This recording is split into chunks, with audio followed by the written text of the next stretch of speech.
پروردگار بحروں بر، پروردگار بحروں بر۔ اعوذ باللہ من الشیطان الرجیم، بسم اللہ الرحمن الرحیم۔ ان اللہ وملائکتہ یصلون علی النبی یا ایہا الذین آمنوا صلوا علیہ وسلموا تسلیما۔ اللہم صلی علی سیدنا و نبینا و شفیعنا و مولانا محمد وعلی آل محمد وبارک وسلم۔ محترم خواتین و حضرات، السلام علیکم۔ پیام صبح کے ساتھ ایک بار پھر حاضر، میں ہوں آپ کا میزبان انیق احمد۔ خواتین و حضرات، قرآن کریم کے مختلف آیات پر ہم روزانہ سیکھتے ہیں اپنے ملک کے جید علماء سے۔ قرآن کریم کی کچھ آیات گفتگو میں آتی ہیں، ان آیات کو ہم رکھتے ہیں اپنے ملک کے جید علماء کی خدمت میں، اور ایک ایک لفظ پر، ایک ایک آیت پر ہم بات کرواتے ہیں، شان نزول سے لے کر لمحہ موجود تک۔ کیا اس کا پس منظر ہے ان آیات کا؟ آج یہ آیات ہم سے کیا مخاطبت کر رہی ہیں؟ خواتین و حضرات، اپنے علماء کے جتنے بھی ہم شکر گزار ہو جائیں کم ہے، جوڑتے ہیں ہمیں قرآن سے، اور قرآن کریم کا علم ہم تک منتقل کرتے ہیں۔ خواتین و حضرات، آج ہم سورہ آل عمران کی آیات 23، 24 اور 25 پر بات کروائیں گے اپنے ملک کے ایک ممتاز مفسر قرآن سے۔ اللہ فرما رہا ہے، کس سے فرما رہا ہے یہ بھی ہم سوال رکھیں گے۔ کیا سرکار دو عالم صلی اللہ علیہ وآلہ وسلم سے مخاطبت ہو رہی ہے کہ تم نے دیکھا نہیں کہ جن لوگوں کو کتاب کے علم میں سے کچھ حصہ ملا ہے؟ اللہ اکبر، اللہ اکبر۔ یہاں پر الذین اوتوا الکتاب نہیں فرمایا جا رہا، الذین اوتوا نصیبا من الکتاب فرمایا جا رہا ہے۔ کتاب میں سے، کے علم میں سے تھوڑا سا حصہ ملا۔ خواتین و حضرات، کتاب سے مراد یہاں توریت ہے۔ پس منظر کیا ہے؟ بنی اسرائیل کے جرائم، ان کے گناہ اللہ تعالیٰ بیان فرما چکا ہے۔ اب اللہ یہ فرماتا ہے ان کا حال کیا ہے جب انہیں اللہ کی طرف بلایا جاتا ہے اور اللہ کی کتاب کی طرف بلایا جاتا ہے، تو یہ کیا کرتے ہیں کہ ایک فریق ان میں سے پہلو تہی کرتا ہے، ہٹ جاتا ہے اور فیصلے کی طرف آنے سے منہ پھیر لیتا ہے۔ اللہ اکبر۔ ایک سوال یہ ذہن میں اٹھتا ہے کہ کیا فیصلے کتاب کرتی ہے؟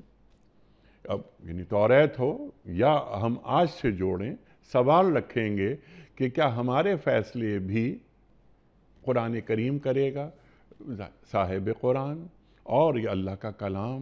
کیا ہمیں ایک درس، ایک روشنی یہ بھی مل رہی ہے؟ اللہ فرماتا ہے یہ لوگ، یعنی یہ خاص طور پہ یہود، یہ کیا کہتے ہیں کہ ہم نہیں آئیں گے اس طرف، یہ آتش دوزخ ہمیں تنگ نہیں کرے گی، اور اگر ہم جہنم میں گئے بھی تو بہت کم وقت کے لیے جائیں گے۔ وہ ایک بات بہت مشہور ہے، مختلف تفاسیر میں آئی ہے کہ آگ ہمیں چھوئے گی نہیں، اگر چھوئے گی بھی تو 40 دن تک۔ ان 40 دنوں میں جب موسیٰ گئے تھے طور پر، تو ہم نے بچھڑے کو معبود بنا لیا تھا، اس کے تعلق سے بھی کچھ بات رکھیں گے۔ یہ خود ساختہ عقیدے ہیں۔ اللہ ایک روز سب کو جمع کرے گا اور نیکی کا پورا پورا بدلہ دیا جائے گا، کسی پر ظلم نہیں ہوگا، اللہ تعالیٰ بیان فرما رہا ہے۔ ایک ایک آیت پر بات کروائیں گے، سیکھیں گے محترم ڈاکٹر محسن نقوی صاحب سے۔ خواتین حضرات، ڈاکٹر محسن نقوی صاحب ہمارے ملک کا ایک جانا مانا نام، محبوب اور مقبول نام، لاتعداد کتابوں کے مصنف، پیام صبح کا لازمی جز، اور تشریف لا رہے ہیں ہمارے پروگرام میں بحمد اللہ گزشتہ 12 برس سے سابق ممبر اسلامی نظریاتی کونسل۔ ڈاکٹر محسن نقوی صاحب کو خوش آمدید کہتے ہوئے پروگرام کا آغاز اللہ تعالیٰ کے بابرکت نام سے سورہ آل عمران آیات 23، 24 اور 25۔ اعوذ باللہ من الشیطان الرجیم۔ بسم اللہ الرحمن الرحیم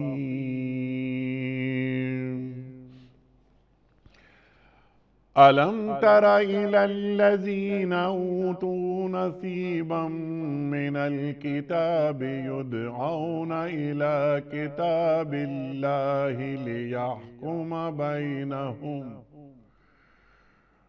لِيَحْكُمَ بَيْنَهُمْ ثُمَّ يَتَوَلَّى فَرِيقٌ مِّنْهُمْ وَهُمْ مُعْرِضُونَ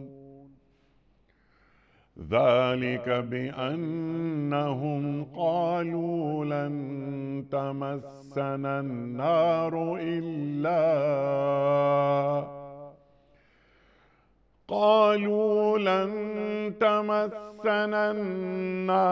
إِلَّا أَيَّامًا مَّعْدُودَاتٍ وَغَرَّهُمْ فِي دِينِهِم مَّا كَانُوا يَفْتَرُونَ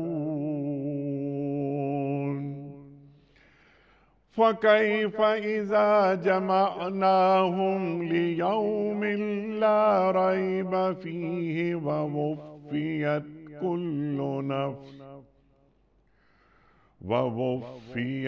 كُلُّ نَفْسٍ مَّا كَسَبَتْ وَهُمْ لَا يُظْلَمُونَ صدق اللہ العظیم۔ تم نے دیکھا نہیں کہ جن لوگوں کو کتاب کے علم میں سے کچھ حصہ ملا ہے ان کا حال کیا ہے؟ انہیں جب کتاب الہی کی طرف بلایا جاتا ہے تاکہ وہ ان کے درمیان فیصلہ کرے تو ان میں سے ایک فریق اس سے پہلو تہی کرتا ہے اور اس فیصلے کی طرف آنے سے منہ پھیر جاتا ہے۔ ان کا یہ طرز عمل اس وجہ سے ہے کہ وہ کہتے ہیں آتش دوزخ ہمیں مس تک نہ کرے گی، اور اگر دوزخ کی سزا ہم کو ملے گی بھی تو بس چند روز۔ ان کے خود ساختہ عقیدوں نے ان کو اپنے دین کے معاملے میں بڑی غلط فہمیوں میں ڈال رکھا ہے۔ مگر کیا بنے گی ان پر جب ہم انہیں اس روز جمع کریں گے جس کا آنا یقینی ہے؟ اس روز ہر شخص کو اس کی کمائی کا بدلہ پورا پورا دے دیا جائے گا اور کسی پر ظلم نہیں ہوگا۔ محترم ڈاکٹر محسن نقوی صاحب کی خدمت میں اس سے پہلے کہ ہم رکھیں آج کے پروگرام کے حوالے سے پہلا سوال کوئز۔ کل کے پوچھے گئے سوال کا درست جواب اور آج کا سوال آپ کی خدمت میں۔ کل کا سوال ہمارا یہ تھا کہ خطیب الانبیاء کس نبی کا لقب ہے؟ درست جواب حضرت شعیب علیہ السلام کا۔ آج کا سوال نوٹ فرما لیجئے۔ قرآن کریم میں کس واقعے کو فتح مبین کہا گیا ہے؟ فتح خیبر کو یا فتح مکہ کو یا صلح حدیبیہ کو؟ جو درست جواب آپ سمجھتے ہوں روانہ فرمائیے۔ ہمارے فون نمبرز ہیں 00922134527 ہمارا دوسرا فون نمبر ہے 009221343000980۔ ہمارا ای میل ایڈریس ps@duniatv.tv، ہمارا SMS کا نمبر 3031 اور ہمارا واٹس ایپ کا نمبر ہے 00923218250194۔ حضرت ڈاکٹر صاحب ارشاد فرمائیے۔ بہت اہم آیات، قرآن کریم کی ہر آیت اہم ہوتی ہے، لیکن یہاں پر پچھلی آیات میں بنی اسرائیل کے جرائم بیان کرنے کے بعد اب اللہ فرما رہا ہے کتاب کے علم میں سے تھوڑا سا علم۔ اللہ کیا فرما رہا ہے؟ بسم اللہ الرحمن الرحیم۔ بنیادی طور کے اوپر یہ ہے کہ قرآن مجید میں جو گزشتہ اقوام کے واقعات آئے ہیں جن کو قصص کہنا چاہیے، حکایات کہنا چاہیے، وہ خاص طور کے اوپر یہ کہہ لیں کہ تاریخ بیان کرنے کے لیے نہیں بلکہ معزت کے کسی نہ کسی پہلو سے ہیں۔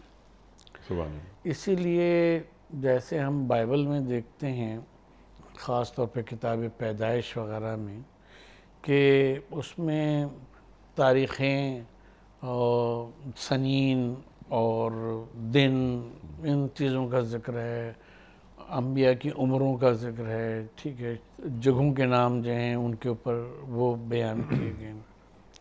چنانچہ بعد میں جو اکتشافات ہوئے اور ایک پیرالل ایک وہ چلی تحقیقی روش جس کو ہم لوگ ہائر کرٹیسزم کہتے ہیں، اس میں پھر بہت ساری چیزوں پہ بات ہوئی کہ جیسے یہ نام جو بائبل میں آئے ہیں تو یا جو واقعات آئے ہیں وہ اس طرح سے تاریخاً ثابت نہیں ہوئے، یا ان کی وہ ڈیٹس اور وہ ایرا جس میں یا وہ ریجن کے جس میں وہ واقع ہوئے ہیں بیان کیے گئے بائبل میں، وہ چیزیں ثابت نہیں ہو سکیں بہت ساری، اس لیے ایک کنٹروورسی چلی اور مذہب کو ریجیکٹ کر دیا گیا کہ بھئی اس کے تو بیانات ایسے ہی ہیں، کوئی ایسی خاص بات اس میں ہے نہیں۔ قرآن مجید کا اسلوب یہ ہے کہ وہ قوموں کی زندگیوں سے اور لوگوں کی زندگیوں سے وہ پہلو لیتا ہے کہ جو اب اس کے مخاطب ہیں تو ان کے لیے وہ باعث عبرت ہوں یا اس سے وہ ہدایت لے سکیں، اور سارا وہ جیسا آپ نے فرمایا کہ اس سے پہلے کی جو آیات ہیں آل عمران کی، اس میں یہودیوں کے اور اہل کتاب کے عیسائی بھی اس میں شامل ہیں، بہت سے جرائم کا انہوں نے پردہ چاک کیا قرآن مجید نے کہ تم یہ کرتے رہے، ایسا کرتے رہے، ویسا کرتے رہے۔ اب یہ آیات جو ہیں یہ بہت ہی اہم ہیں اس لحاظ سے کہ یہ اعتقادی اور کہنا چاہیے کہ قانونی پہلو کے اوپر حاوی ہیں۔ اس میں یہ بات کہی گئی کہ الم تر الی الذین اوتوا نصیبا من الکتاب، یہاں پہ ہم یہ بات عرض کر دیں کہ یہاں الکتاب سے مراد کافی کنٹروورسی ہے علماء کے درمیان، مفسرین کے، کہ اس میں تورات مراد ہے یا کوئی اور انجیل مراد ہے یا اور کچھ اور مراد ہے۔ بنیادی طور کے اوپر الکتاب کی لفظ جب اس طرح سے قرآن مجید میں استعمال ہوتی ہے تو وہ بنیادی طور کے اوپر ہم دیکھتے ہیں قرآن استعمالات میں کہ وہ شریعت کے معنی میں استعمال ہوتی ہے، قانون کے معنی میں استعمال ہوتی ہے۔ اسی لیے جہاں مختلف شرائع کا ذکر ہے، حضرت ابراہیم کے دین کی بات ہو یا حضرت موسیٰ علیہ السلام یا حضرت مسیح علیہ السلام یا پھر تو وہاں کتاب مفرد آئی ہے، کتب کا ذکر نہیں آیا ہے۔ یہ نہیں کہا گیا کہ ہم نے، ظاہر ہے کہ نبی کو اولو العزم جو ہیں ان کو علیحدہ علیحدہ کتابیں دی گئی ہیں، لیکن ان کا ذکر جو ہے وہ کتب کہہ کے جمع کہہ کے نہیں کیا گیا، بلکہ ہر جگہ کتاب کی لفظ آئی ہے جس سے مراد بنیادی طور کے اوپر شریعت ہے۔ اب اس میں وہ شریعت بھی آ گئی کہ جو حضرت ابراہیم کے ذریعے سے آئی، حضرت یعقوب کے ذریعے سے پہنچی، لیکن بنی اسرائیل اس کو پوری طرح کیری نہیں کر سکے۔ وہ شریعت بھی ہے جسے تورات کہتے ہیں، یا تثنیہ، شرع، ڈیوٹرونومی جو کہلاتی ہے، یا ایکسوڈس کی کتاب میں جو احکام ہیں وہ سارے بھی اس میں شامل ہیں۔ اب بات یہ کہی جا رہی ہے کہ دیے تو گئے تھے تمہیں، لیکن تم اس کو کیری نہیں کر سکے، لے کے چل نہیں سکے، اس کے اوپر تم نے عمل نہیں کیا۔ اچھا، تو اب یہاں تورات کے معنی بھی لا کے ہی ہیں عبرانی زبان میں، اور اگر شریعت اس کو کہیں تو بھی وہی بات جو ہے وہی ہو جاتی ہے۔ تو گزشتہ گویا شریعتوں کا ذکر ہے۔ اچھا، اوتو نصیباً من الکتاب جو ہے تو یہاں من کو تبعیض کا معنی گیا، یعنی کتاب کا کچھ حصہ۔ یہاں بھی ہم ایک بات یہ عرض کر دیں کہ قرآن مجید میں حظ اور نصیب کے لیے دو لفظ استعمال ہوئے، ایک تو یہ نصیب اور دوسرے کفل۔ کفل کی لفظ قرآن مجید میں اس معنی میں آئی ہے کہ جہاں کوئی برائی یا کوئی جرم یا کوئی اس کے بدلے کے لیے بات کی گئی تو وہاں کفل کہا گیا، اور جہاں اچھائی کی بات کی گئی ہے کیا گیا وہاں نصیب کی بات کی گئی ہے کہ تمہیں نصیب ملے گا اس میں سے۔ اوتو نصیباً من الکتاب کے معنی یہ ہیں کہ یہ جو اچھائی ہے جسے شریعت کہتے ہیں، اس سے بڑی تو اچھائی ہو نہیں سکتی، ٹھیک اس سے تمہیں دی گئی تھی، اور ظاہر ہے کہ ہر عالم یا ربائی، یہودیوں کے اصطلاح میں آپ کہہ لیں، فادر کہہ لیں، عیسائیوں کے اصطلاح میں، وہ کل کا تو علم رکھ نہیں سکتا۔ ٹھیک ہمارے علماء بھی اللہ تعالیٰ ان کی زندگیاں دراز کرے، اور جو گزشتہ مفسرین گزر گئے، کسی نے بھی یہ دعویٰ نہیں کیا کہ ہمیں پورا علم جو ہے قرآن مجید کا تھا۔ تو یہ کہ جتنا تمہیں علم دیا گیا، یہاں یہ کہا جا رہا ہے کہ شریعت کا، تورات کا جتنا علم تمہیں دیا گیا، یا تم کہتے ہو ہمیں ہے، تو اس پر بھی تو عمل نہیں کرتے، اور اس کے مطابق تو تم فیصلے نہیں کرتے۔ ٹھیک ہے، اسی لیے جب یدعون الی کتاب اللہ، کہ جب ان کو کتاب الہی کی طرف بلایا جاتا ہے، تو وہ قرآن کی اصطلاح میں تورات غیر محرف، وہ بھی کتاب الہی تھی، ٹھیک ہے، انجیل بھی کتاب الہی تھی، زبور بھی کتاب الہی، اور پھر اب یہ قرآن مجید جو ہے یہ بھی کتاب الہی۔ تو اس قانون کے مطابق فیصلہ کرنا چاہو یا اس قانون کے مطابق فیصلہ کرنا چاہو، وہ ظاہر ہے کہ ظلم کے اوپر مبنی نہیں ہو سکتا۔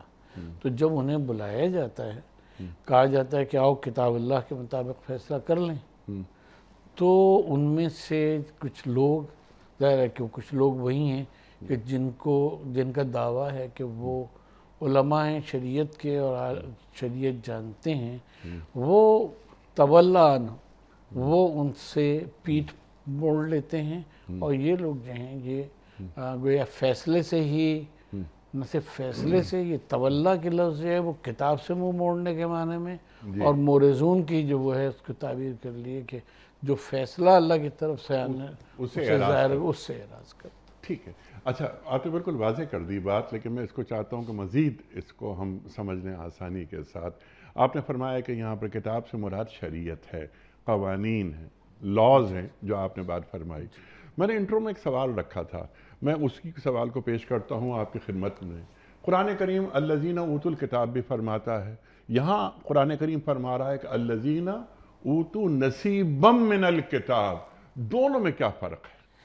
دونوں میں فرق یہ ہے کہ ایک تو دیکھیں کہ کتاب کا دیا جانا، جیسے ہم یہ کہیں کہ ہمیں اللہ تبارک و تعالیٰ نے کلام مجید جو ہے، کلام پاک ہم کو دیا۔ اچھا، اب نصیباً من الکتاب کے معنی یہ ہیں، نصیباً من القرآن کے معنی یہ ہیں کہ جتنا ہم اس سے اخذ کر پائے، جتنا ہم اس سے سیکھ پائے، جتنا ہم جانتے ہیں، ٹھیک ہے۔ اب علماء کا ان کے دعویٰ یہ تھا کہ بھئی ہم تو شریعت جانتے ہیں، شریعت کتاب جو ہے وہ ہمیں دی گئی ہے، تو اللہ تعالیٰ یہاں یہ فرما رہا ہے کہ تمہیں تو اس کا ایک حصہ دیا گیا ہے، جہاں تک تمہارے فہم کا، وہ اللہ نے دیا ہے، وہ اللہ تبارک و تعالیٰ نے، اب اس میں سے بھی تم کم پر عمل کرتے ہو، کم کے اوپر عمل کرتے ہو، یہ اللہ اکبر، اللہ نے ہی کم علم دیا۔ اچھا، اب سوال یہاں پر یہ آتا ہے، آپ کی خدمت میں رکھتے ہیں کہ علم اور العلم، جیسا ابھی آپ نے فرمایا کتاب اور الکتاب، تو جب ہم علم کی بات کرتے ہیں کہ علم سے مراد کیا ہوتی ہے، اس کے کیا معنی ہے دینی پیراڈائم میں، اور علم میں اور العلم میں کیا فرق ہے؟ کہ ہم یہ عرض کریں کہ بنیادی طور کے اوپر علم کی اگر ہم بات کریں، العلم کی، تو وہ سب کا سب غائب ہے، ٹھیک ہے۔ جتنا اللہ تبارک و تعالیٰ انسان کو دیتا جاتا ہے، اس کو انسان اپنی نسبت سے علم کہتا چلا جاتا ہے، ٹھیک ہے۔ اب قرآن مجید کی ہم مثال دیں کہ قرآن مجید تو وہ کتاب ہے کہ جس میں ہر چیز کا جو آپ فرماتے ہیں کہ ہر آنے والی قوم کی اور عقل کی امامت قرآن مجید کرتا رہے گا، یہ تو ہمارا اعتقاد ہو گیا، ایمان ہو گیا، ٹھیک۔ اب اس میں سے ہمیں کتنا حاصل ہے، اور ہم حاصل کرنے کی جو کوشش کرتے ہیں، تو کتنا ہم حاصل کرنے کی کوشش کرتے ہیں یا ہم نے کتنا حاصل کیا، یہ کتاب جو ہے یہ العلم ہے۔ اس میں سے جتنا ہم نے حاصل کیا، ہمیں اس علم کا جو شمع ہمیں حاصل ہے وہ ہمارا علم ہے، اس کے بارے میں، جس کے بارے میں ہم یہ دعویٰ نہیں کر سکتے کہ جو کچھ اس میں ہے وہ سب ہمیں معلوم ہے۔ اسی صورت سے کائنات جو ہے وہ العلم ہے اللہ کی طرف سے، سبحان اللہ، اور غیب ہے۔ جتنا انسان اس کو دریافت کرتے چلا جاتا ہے وہ غیب اس کے علم میں شامل ہوتے چلے جاتا ہے.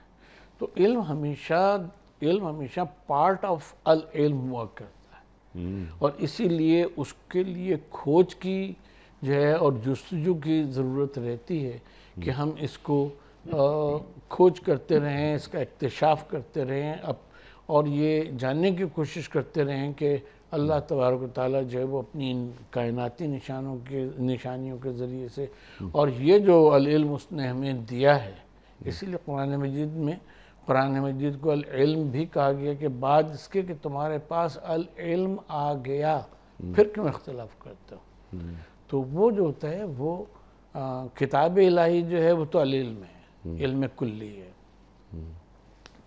ہم اس میں سے جو حاصل کر پاتے ہیں وہ اس میں سے اوتو نصیباً من الکتاب ہے، وہ تھوڑا سا حصہ جو ہم سمجھ پائیں. ٹھیک ہے، جو ہم حاصل کر پاتے ہیں یا جتنا اللہ تعالی ہمیں دیتا ہے. ہاں ظاہر ہے وہ اللہ کی طرف سے ہوتا ہے. وہ اگر ہمیں صلاحیت نہ دے سوچنے کی، سمجھنے کی، علم حاصل کرنے کی.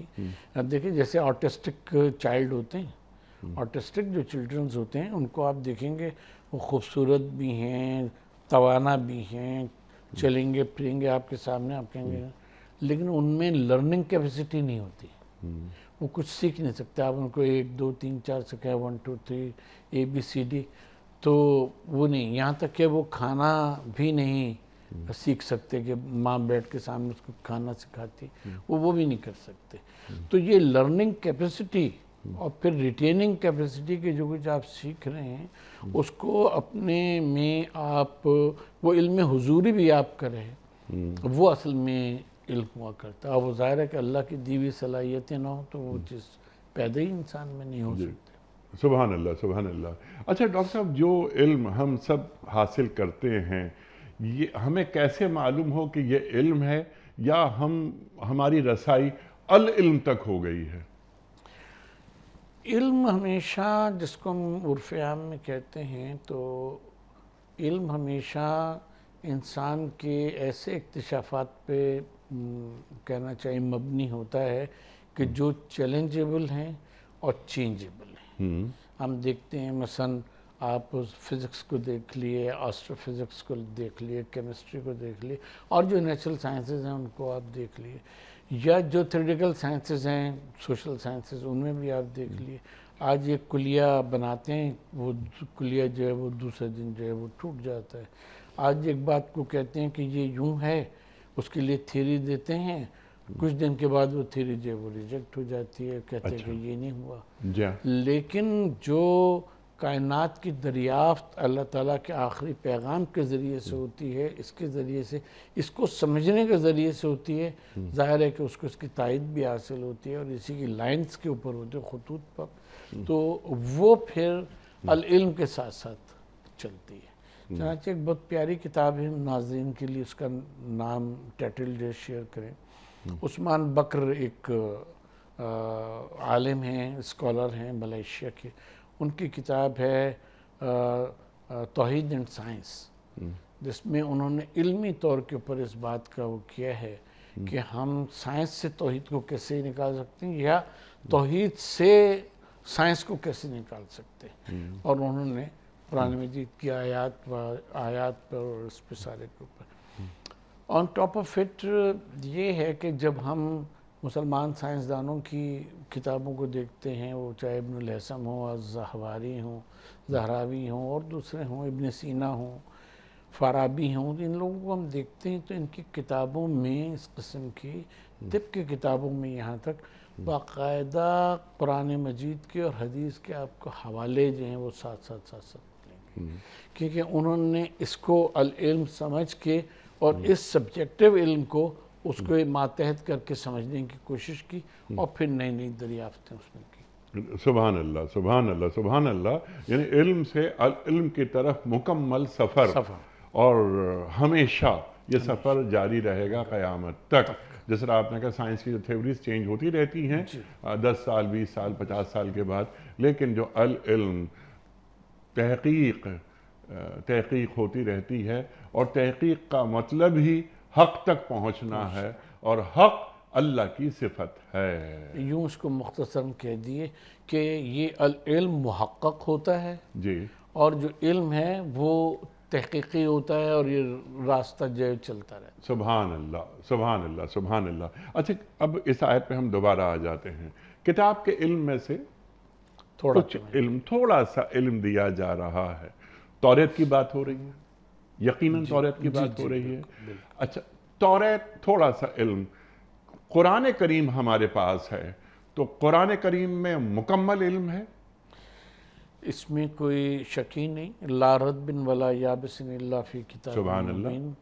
ٹھیک ہے. سبحان اللہ. اور اس میں اللہ تبارک تعالیٰ نے ہر خشک و تر کو رکھ دیا ہے اور اس کو بار بار الکتاب کہا ہے اللہ تبارک تعالیٰ نے. تو اس میں جو علم ہے وہ علم یقینی ہے اور جو عقل کا تقاضا ہے وہ یہ کہ جو اس میں سے سمجھ میں آ جائے اس کے اوپر بھی ایمان لایا جائے.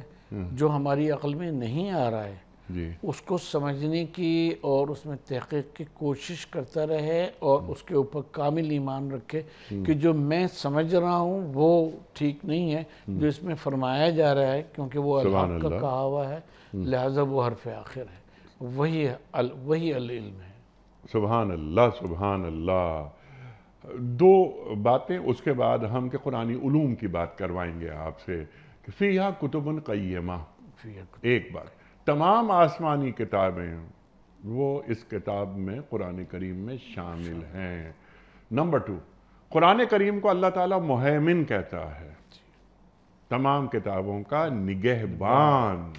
اللہ اکبر اللہ اکبر. تو جو قرآن کریم پڑھتا ہے گویا اس نے توریت، زبور، انجیل ان کے مضامین کا خلاصہ بھی قرآن کریم میں کیونکہ شامل ہے اس نے ان کتابوں کو بھی پڑھ لیا. کیا کہا جا سکتا ہے؟ اس کو یوں کہہ لیجئے کہ جو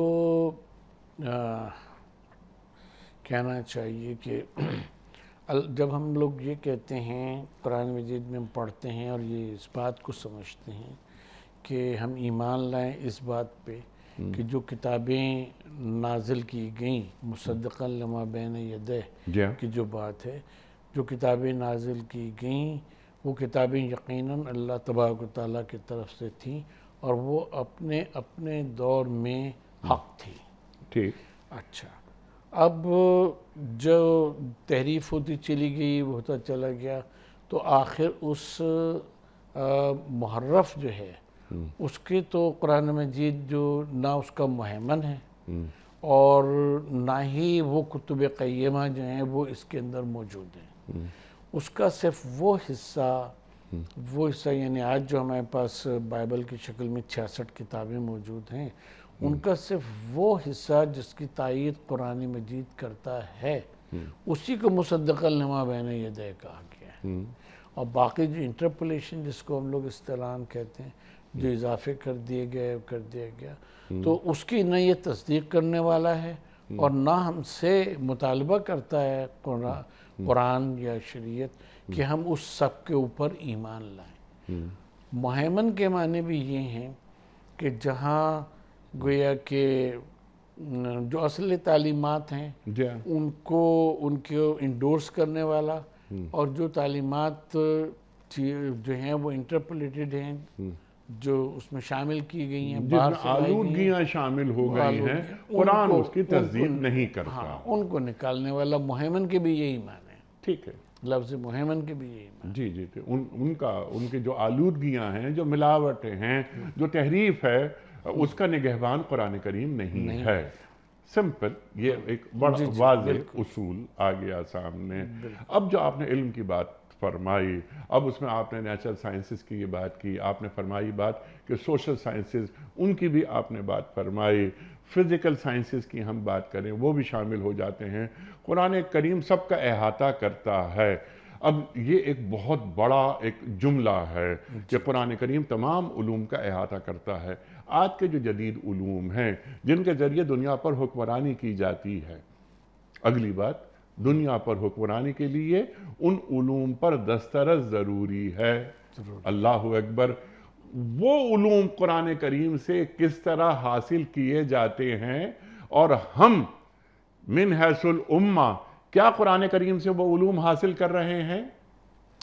اس میں پہلی بات تو یہ ہے کہ ایک جو مینٹلٹی اور سائیکولوجی مسلمانوں کی پیدا ہو گئی کہ جس کو کہنا چاہیے کہ سبجیکٹیو کہنا چاہیے کہ مینٹلٹی ہے، سائیکولوجی ہے، کہ جہاں ہم اپنے کو ہر چیز میں مغرب کا یا کہنا چاہیے یورپ امریکہ کا اپنے کو دست نگر سمجھتے ہیں، سبجیکٹس اپنا سمجھتے ہیں۔ دین کی جو باتیں ہیں یا کائنات کی جو تشریح ہے اس کے لیے ہم ان کی طرف دیکھتے ہیں کہ وہ کیا کہہ رہے ہیں، ٹھیک ہے۔ تو جب ہم یہ بات کرتے ہیں، اگر مینٹلٹی یہ ہے تو ہمیشہ ہم کائناتی علوم کے لیے ہمیشہ ہم تعویلات کی طرف جاتے ہیں، اور جب ہم قرآن مجید کو اور دین کو یہ بناتے ہیں کہ بھئی پرنسپل جو انفارمیشن اور پرنسپل علم ہے وہ یہاں سے ہمیں ملے گا، تو پھر ہم سائنس کی تعویل کی طرف جاتے ہیں، قرآن کی تعویل کی طرف نہیں جاتے۔ یعنی ہم نیچرل فینومینا کو قرآن کی لائٹ میں سمجھنے کی کوشش کرتے ہیں، نہ کہ قرآن کو جو اب تک کی نیچرل سائنسز ہیں ان کی روشنی میں ہم سمجھنے کی کوشش کریں، اور پھر ہم قرآن کی آیات میں تعویل کر کے کہیں گے نہیں اگر سائنس یہ کہہ رہی ہے تو دیکھیے قرآن بھی یہی بات کہہ رہا ہے۔ قرآن کو کے ماتحت ہونا چاہیے ہماری انڈرسٹینڈنگ آف دا یونیورس۔ طریقہ کیا ہوگا؟ طریقہ اس کا یہ ہوگا، جیسے ہم نے عثمان بکر کی کتاب کا حوالہ دیا، اور اس سے پہلے جو ہمارے مسلمان سائنسدان ہیں وہ ہیں، ان کے اس میں دیکھیں سائنس کی بنیاد یہ ہے کہ ہائپوتھیسس، تین چیزیں کہی جاتی ہیں، ہائپوتھیسس اور اس کے بعد ایکسپیریمنٹ کے بعد ایک پرنسپل کا ڈرا کرنا۔ پہلے ایک بات فرض کی، اس فرض کو پروو کرنے کی کوشش کی، وہ پروو ہو گئی یا ڈس پروو ہو گئی، دونوں صورتیں ہو سکتی ہیں۔ پھر اس کی روشنی میں ایک قاعدہ کلیہ یا پرنسپل جو ہے اس کو طے کر لینا، ٹھیک۔ اسلام کا سفر جو ہے، قرآن کا سفر اس کا، وہ اس سے بالکل برعکس ہے۔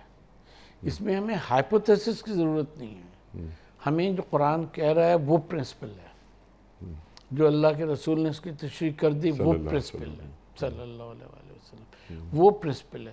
اب ہمیں اپنے ایکسپیریمنٹ میں یہ دیکھنا ہے کہ اس کی تصدیق اس کے مطابق ہیں، وہ پروو ہو رہا ہے یا نہیں ہو رہا ہے۔ اگر نہیں ہو رہا ہے تو دوبارہ اپنے ایکسپیریمنٹ پر انڈرسٹینڈنگ کے اوپر نظر ڈالنی چاہیے، اور پھر دیکھنا چاہیے کہ جب قرآن یہ کہہ رہا ہے تو ہمارا ایکسپیریمنٹ اس کو پروو کیوں نہیں کر رہا، کہاں غلطی ہے۔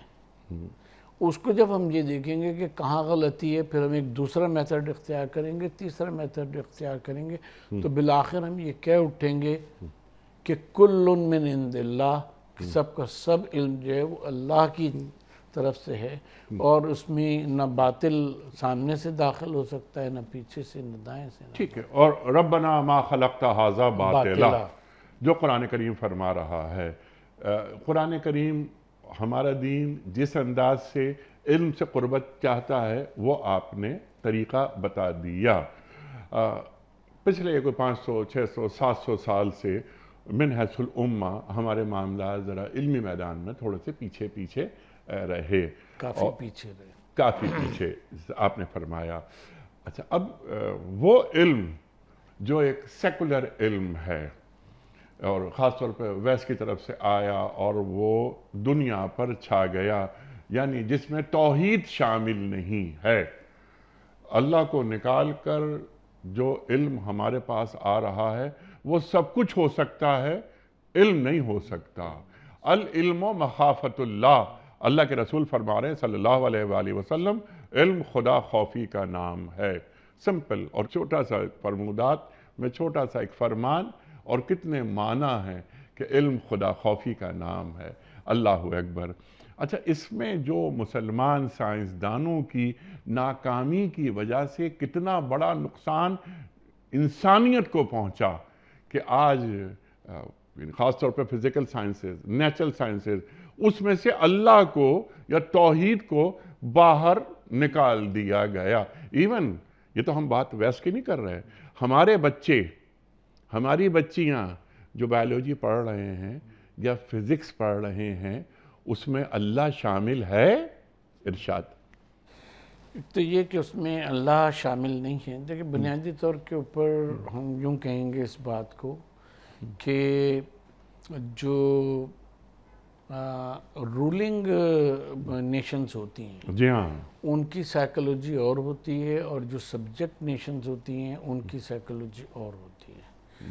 اچھا، جب ہم مسلمان رولنگ نیشنز تھے اس وقت تو ہم ہمارے سائنسدان اور ہمارے فلاسفہ اور ہمارے سوشل سائنسز کے حضرات، ابن خلدون ہوں یا فارابی ہوں یا اور المدینۃ الفاضلہ لکھی گئی اور دوسری چیزیں لکھی گئیں، تو ان کی ہی تعلیمات اور ان کی فکر جو تھی وہ ڈومینیٹڈ تھی، اور اس سے کشید کر کے دیگر قومیں جو تھیں وہ اپنی تہذیب کی تشکیل کی کوشش کرتی تھیں. ٹھیک.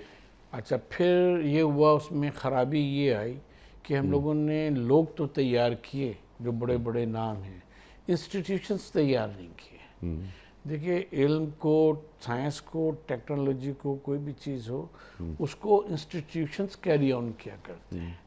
افراد تو اس کا ایک جز ہوتے ہیں، افراد تو اجزاء ہوتے ہیں. جی ہاں. ٹھیک ہے، ایک ہے اپنی طبعی عمر پوری کر کے یا اور کسی حادثے میں وہ اپنی دنیا سے چلا گیا. انسٹیٹیوشنز اور ان کی میتھڈولوجی جو ہے وہ قائم رہا کرتی ہے.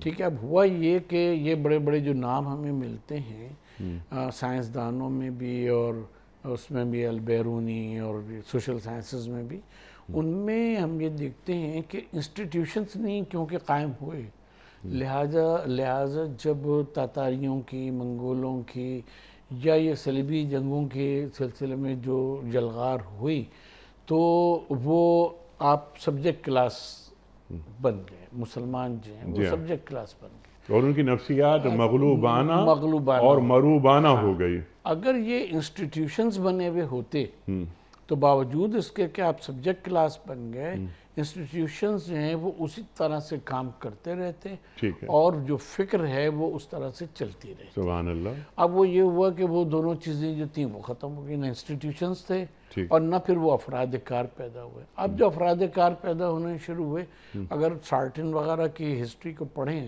جو انہوں نے علوم کی ہسٹری لکھی ہے، خاص طور پہ اسلامی علوم کی، ٹھیک، تو واضح طور پہ وہ یہ بات کہتے ہیں کہ یہ سرمایہ جو تھا، اسی سرمایہ علم سے انہوں نے اپنی تہذیب کی تشکیل نو کی، اور وہ تہذیب جو ہے، وہ سویلائزیشن جو ہے، وہ علم کے اوپر اور سائنس اور ٹیکنالوجی کے اوپر اور ریزننگ کے اوپر قائم ہے. ٹھیک. اگر ہم بھی اپنی تہذیب کی تشکیل نو کریں کہ جو انہی چیزوں پہ قائم ہو اور اس کی بنیاد جو ہے وہ قرآن ہو، نہ کہ ہیومن ایکسپیریمنٹ سے وہ شروع ہو، بلکہ اس کے جو اصول ہیں وہاں سے وہ شروع ہو، جیسا کہ ہمارے پریڈیسیسرز جو ہمارے آباء و اجداد گزر گئے جنہوں نے ان فیلڈز میں کام کیا، تو ہم آج بھی وہی تہذیب جو ہے وہ دوبارہ پیدا کر سکتے ہیں on the basis of Quran and نبی پاک صلی اللہ علیہ وسلم کی حدیث و سنت. سبحان اللہ، سبحان اللہ، سبحان اللہ. اچھا، یہ جو جملہ آپ نے بیان فرمایا اصل میں یہ بہت بڑا جملہ ہے. قرآن کریم کی طرف رجوع کر کے اور صاحب قرآن کی طرف رجوع کر کے صلی اللہ علیہ وآلہ وسلم ہم اسی تہذیب کو دوبارہ حاصل کر سکتے ہیں. اب اس کا طریقہ یہ ایک اصل میں ایک جو روڈ میپ ہے وہ ایک لمبا ایک، کیونکہ یہ جو ذہنی جو پسپائی ہوتی ہے یہ بڑی خطرناک ہوتی ہے. اللہ اکبر. اور آپ نے جو بات فرمائی کہ یہ مغلوبانہ ذہنیت، یہ اقبال مروب نہیں ہوتے، سر سید مروب ہو جاتے ہیں اس بڑی تہذیب سے. اللہ اکبر، بڑا فرق ہے. اچھا، یہ کیونکہ پھر اب کے وقت کم رہ گیا ہے، لیکن موٹی موٹی باتیں، بنیادی باتیں آپ نے عطا فرما دی. اب یہاں جب ان کے سامنے، یعنی یہود کے سامنے ان کی کتاب فیصلے کے لیے لائی جاتی ہے تو ایک گروہ تو مان لیتا ہے لیکن ایک گروہ سے اعراض کرتا ہے. چلا جاتا ہے، الگ ہٹ جاتا ہے۔ وہ کون سا گروہ ہے؟ اور وہ یہ کیا کہتا ہے؟ وہ کہتا ہے لن تمسن النار، اللہ اکبر، ہمیں تو جہنم کی آگ چھوئے گی نہیں، اور الا ایاما معدودات۔ کیا مطلب ہے اس کا؟ دیکھیں، ہم اس بات کو یہاں سے عرض کریں اپنے ناظرین کے لیے کہ ہم نے یہ دیکھا اپنی زندگی میں کہ دینی طبقے کو برباد کرنے والا یا ان کے زوال کا سبب سب سے بڑھ کر ان کا تقدس کا اور اس کا کانسیپٹ ہے کہ جب وہ اس میں مبتلا ہو جاتے ہیں کہ بھئی ہم مقدس ہیں، ہماری نماز مثلا گزشتہ 25 سال سے نہیں چھوٹی، ہم روزانہ تلاوت قرآن مجید کی کچھ نہ کچھ کرتے ہیں، ٹھیک ہے، ہم رسول اللہ صلی اللہ علیہ وآلہ وسلم کی امت ہیں، اور ہم اگر گناہ گار بھی ہیں کوئی بات نہیں، رسول اللہ صلی اللہ علیہ وسلم ہمیں نکال کے جہنم سے جنت لے جائیں گے یا وہ شفاعت کر دیں گے، ہم جہنم جائیں گے نہیں۔ اس قسم کے جو چیزیں ہیں وہ تقریباً تمام قوموں میں جو مذہبی قومیں ان میں رہی ہے، اور جب قومیں اس مینٹل پیراڈائم میں آ جاتی ہیں تو ان کا یہی وہ بن جاتا ہے کہ لن تمسنا النار الا ایاما معدودات، کہ ہمیں تو چھو ہی نہیں سکتی۔ جیسے ہمارے وہاں بعض مسلمان فرقے ہیں، وہ کچھ شخصیات کو مانتے ہیں اور یہ ان کے لیے یہ بھی مانتے ہیں کہ وہ ہمیں زبردستی اللہ تعالیٰ سے لڑ کے بھی اور ضد کر کے بھی ہمیں جنت میں لے جائیں گے۔ تو پھر وہ مخالفت پہ یا یہ کہہ لیے کہ دین کے معاملے میں تساہل پسندی سے کام لینے لگتے ہیں، اور یہ سمجھتے ہیں کہ یہ جو ہیں ان کو، اور اس میں شفاعت کا غلط ایک کانسیپٹ جو ہے وہ بھی جو ہے پارٹ پلے کرتا ہے۔ تساہل پسندی تو ذرا بات کا عمل ہو گیا نا۔ قرآن جو بیان فرما رہا ہے کہ دین کے معاملے میں یہ بڑی بڑی غلط فہمیوں میں مبتلا ہیں۔ انہی غلط فہمی کی بات کر رہے ہیں۔ اللہ اکبر۔ ان میں سے ایک یہ ہے لن تمسنا النار والی، جی ہاں، وہ اس لیے کہ ظاہر ہے کہ ان کو یہ وہ ہو گیا کہ ہم کتاب تورات کو بھی مانتے ہیں، موسیٰ کو بھی مانتے ہیں، ابراہیم ہمارے جد ہیں، اور ایسا ہے ویسا ہے، تو لن تمسنا النار، اور یہ تورات جو ہے وہ گویا کہ آخری کتاب ہے، کیونکہ موسیٰ کے ذریعے سے ہمیں دی گئی آخری شریعت ہے کہ جو ہم تک پہنچی۔ تو اب جب ہمیں فیصلہ کرنا ہے تو ہمیں اس کے مطابق کرنا ہے۔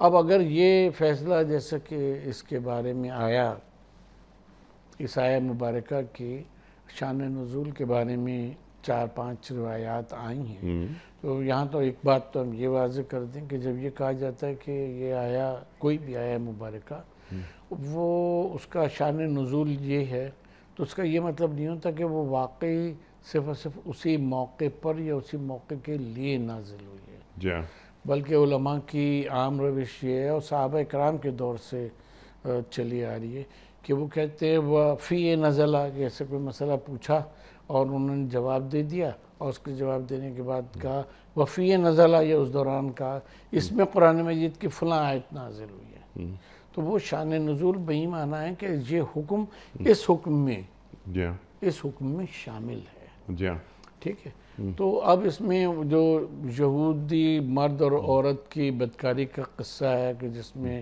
انہوں نے حکم الہی کو چھپایا جو تورات میں تھا، پھر نبی پاک صلی اللہ علیہ وسلم نے اس کو واضح فرمایا کہ یہ اس طرح سے نہیں ہے، اس طرح سے یہ رجم کیا جائے گا۔ اسی صورت سے اور بہت سے مواقع ہمیں ملتے ہیں جو بیت مدراش میں پیش آئے۔ حضرت ابوبکر صدیق رضی اللہ تعالیٰ عنہ نے تو ایک یہودی ربائی کو مارا بھی، آپ نے تھپڑ بھی مار دیا تھا اس کو، کیونکہ وہ گستاخی کر رہا تھا۔ اصل چیز یہ ہے کہ ان میں بھی 2 گروہ تھے، ایک وہ جن کو قرآن کہتا ہے کہ یہ ایک آنے والے نبی کا انتظار کر رہے ہیں، لیکن جب وہ تشریف لے آئے تو ان میں سے ایک گروہ نے ان کا مطلب انکار کر دیا، ٹھیک، لیکن دوسرا گروہ وہ بھی تھا کہ جس نے کہا کہ نہیں، اس کے تو ان کا تو ہم انتظار کر رہے تھے۔ چنانچہ ہمیں صحابہ اکرام میں جو بعد میں لوگ ایمان لائے ہیں ان میں ہمیں یہودی اور عیسائی مسیح علماء جو ہیں وہ عبداللہ بن سلام اور کعب احبار اور دوسرے لوگ جو ہیں وہ ہمیں مل جاتے ہیں کہ وہ ایمان لائے، تو ان کو اس بات کا پورا پورا ادراک تھا کہ یہ تورات اب وہ تورات نہیں رہے گی جو موسیٰ پہ نازل ہوئی، ٹھیک، اس میں انٹرپلیشن ہو گئی، اس میں تحریف کر دی گئی، بدل دیا گیا، اور وہ انتظار کر رہے تھے کہ ایک رسول جو ہے وہ آئے گا، جو رسول آئے گا تشریف لائیں گے تو ان کے ساتھ ظاہر ہے کہ ان کی شریعت بھی آئے گی، اور وہ اس طرح سے پہچانتے تھے جیسے قرآن کہتا ہے کہ کابناہم، جی، وہ اپنے بچوں کی طرح، بیٹوں کی طرح یعرفونہ کما یعرفون ابناہم، اللہ وہ اس اکبر، طرح سے پہچانتے تھے۔ اللہ اکبر، تو جب اس طرح سے پہچانتے تھے تو ظاہر ہے کہ وہ لوگ ایمان کی طرف آئے، اور یہ جن کے اعراض کا اور تولا کا ذکر ہے وہ دوسری طرف۔ اللہ اکبر، اللہ اکبر۔ اچھا ڈاکٹر صاحب کلوز کر دیجئے، 2-3 منٹ رہ گئے ہیں۔ اللہ تعالیٰ یہاں فرما رہا ہے کہ اس دن کیا ہوگا ان کے ساتھ، کیا بنے گی ان کی، اللہ اکبر، جب ہم انہیں اس روز جمع کریں گے۔ قیامت کا دن یہاں بیان کیا جا رہا ہے، جس کا آنا یقینی ہے، یعنی اللہ فرما رہا ہے کہ جس کا آنا یقینی ہے، اس روز ہر شخص کو اس کی کمائی کا بدلہ دے دیا جائے گا، کسی پر کوئی ظلم نہیں کیا جائے گا۔ آج ہم نے کیا سیکھا، ارشاد فرما دیجیے۔ اس میں ہم یہ بات عرض کریں گے کہ ایک جو جز ہے اس آیہ مبارکہ کا، اس میں یہ ہے کہ ان کے وہ دین کے معاملے میں دھوکہ کھا گئے، دین کچھ اور تھا، دین کچھ اور تقاضے کر رہا تھا، اور ہم نے دین کے تقاضوں کو، انہوں نے دین کے تقاضوں کو کچھ اور سمجھ لیا، غلط فہمیاں، غلط فہمی۔ اسی صورت سے ہماری امت میں بھی، ہمارے لوگوں میں بھی ایسے لوگ موجود ہیں کہ دین کسی اور چیز کے اوپر زور دیتا ہے، دین کسی اور طرف لے کے جانا چاہتا ہے، دینا وہ کرتا ہے، لیکن ہم نے جو اپنا خود ساختہ گویا کہ پیراڈائمز بنائے ہوئے ہیں، اپنا دین بنایا ہوا ہے، تو وہ ہمیں دھوکہ دے رہا ہے، اور اس میں جب ان کے سامنے ایسا بھی ہے کہ آیات پیش کی جاتی ہیں ان کا، تو وہ اس کے بارے میں یا تو جہد سے کام لیتے ہیں، انکار کر دیتے ہیں، یا پھر اس کے مقابلے میں تعویلیں گڑھنا شروع کر دیتے ہیں کہ نہیں یہ یوں ہے، اور یہ یوں ہے، اور یہ یوں ہونا چاہیے، یوں ہونا چاہیے۔ تو یہ تو دین کے کو سامنے رکھتے ہوئے بھی دھوکہ کھانے کی بات ہے کہ اپنی خود کے کنجیکچرز جو ہیں ان کو دین سمجھ لینا، اپنی باتوں کو کرنا۔ اور دوسری چیز یہ ہے کہ کوئی ایسا نہیں ہے کہ اللہ تبارک و تعالیٰ کے سامنے وہ کسی کی سفارش کرے، شفاعت کرے، اور اللہ تعالیٰ مجبور ہو کہ اس کے بارے میں اس کی شفاعت کو قبول کرے۔ اس دن ہم سب کو جمع کریں گے، تم کہتے ہو کہ آگ نہیں چھوئے گی، اس دن ہم سب کو جمع کریں گے اور تم پر ظلم نہیں کیا جائے گا، اچھا کیا تو اس کا بدلہ بھی ملے گا، اور برا کیا تو اس کا بدلہ بھی۔ سبحان اللہ، یہ امت محمدیہ کے لیے بہت بڑا پیغام ہے کہ جو آج ہمارے وہاں دین سے تساہلی برتی جا رہی ہے اور بے عملی برتی جا رہی ہے، تو اگر اس کو سامنے ہم رکھیں تو ہم کبھی بھی بے عمل نہیں ہو سکتے، اور ہمیشہ دین کو سمجھنے کی، اس پہ عمل کرنے کی کوشش کریں۔ سبحان اللہ، سبحان اللہ، سبحان اللہ۔ اور کہیں ہمارا عمل وہی نہ ہو جو یہود کا اپنی کتاب یعنی توریت کے ساتھ ہوا۔ افتؤمنون ببعض الکتاب وتکفرون ببعض، ان کے جرائم، کتاب کے کچھ حصوں کو مان لو، کچھ کو نہیں مانو۔ اللہ اکبر، اللہ اکبر۔ تو قرآن کریم کی یہ آیات، ان آیات کے آئینے میں ہم اپنا کردار دیکھیں، اپنا چہرہ دیکھیں کہ ہم کہیں خدا نہ خواستہ ہمارا عمل، ہمارا رویہ اپنی کتاب کے ساتھ وہ تو نہیں جو یہود کا اپنی کتاب کے ساتھ تھا۔ اللہ اکبر، ایک دن اللہ کے سامنے پیش ہونا ہے، اور اسی کے مطابق فیصلہ کیا جائے، اور اسی کے مطابق فیصلہ ہوگا۔ ڈاکٹر صاحب آپ کا بڑا ممنون، ہمیشہ کی طرح آج بھی ہم نے آپ سے بہت سیکھا۔ خواتین و حضرات، وقت یہاں مکمل ہوا ہمارے آج کے پروگرام کا۔ بہت ساری باتیں مزید ہو سکتی ہیں، لیکن ڈاکٹر صاحب نے ایک ایک بات بالکل واضح کر کے بیان فرما دی۔ خواتین و حضرات، کوئز، کل کا سوال ہمارا یہ تھا کہ خطیب الانبیاء کس نبی کا لقب ہے؟ درست جواب حضرت شعیب علیہ السلام۔ آج کا سوال نوٹ فرما لیجئے، قرآن کریم میں کس واقعے کو فتح مبین کہا گیا ہے؟ فتح خیبر کو، فتح مکہ کو، یا صلح حدیبیہ کو؟ جو درست جواب آپ سمجھتے ہوں روانہ فرمائیے۔ ہمارے فون نمبرز ہیں 0092213452709، ہمارا دوسرا فون نمبر ہے 0092234300980. ہمارا ای میل ایڈریس ps@dunyatv.tv. ہمارا SMS کا نمبر 3031 اور ہمارا واٹس ایپ کا نمبر ہے 0092321825019 سرکار ایک پرچی نکال کر اعلان فرما دیجئے آج کے ونر کون ہیں جن کی خدمت میں ہم یہ کتابوں کا تحفہ پیش کر رہے ہیں. ڈاکٹر صاحب نے پرچی نکال لی. آج کے ونر ہیں یہ رمیشہ کاشف ہیں. رمیشہ کاشف. کہاں سے؟ شیخوپورہ. شیخوپورہ سے. شیخوپورہ سے رمیشہ کاشف صاحبہ آپ کی خدمت میں دنیا ٹی وی کی جانب سے دینی کتب پر مشتمل گفٹ ہیمپر آپ کے گھر بذریعہ کوریئر روانہ کیا جا رہا ہے. آپ کو بہت بہت مبارک ہو. پیام صبح کا اختتام ہوتا ہے روزانہ ایک قول پر اور وہ قول ہوتا ہے صاحب نہج البلاغہ امیر المومنین حضرت علی مرتضیٰ کرم اللہ وجہہ کا. آپ فرماتے ہیں نیکیاں حاصل کرنا اعلیٰ ترین کمائی ہے. نیکیاں حاصل کرنا اعلیٰ ترین کمائی ہے. سبحان اللہ سبحان اللہ. اپنے میزبان انیق احمد کو کل تک کے لیے اجازت دیجیے. خدا حافظ. پروردگار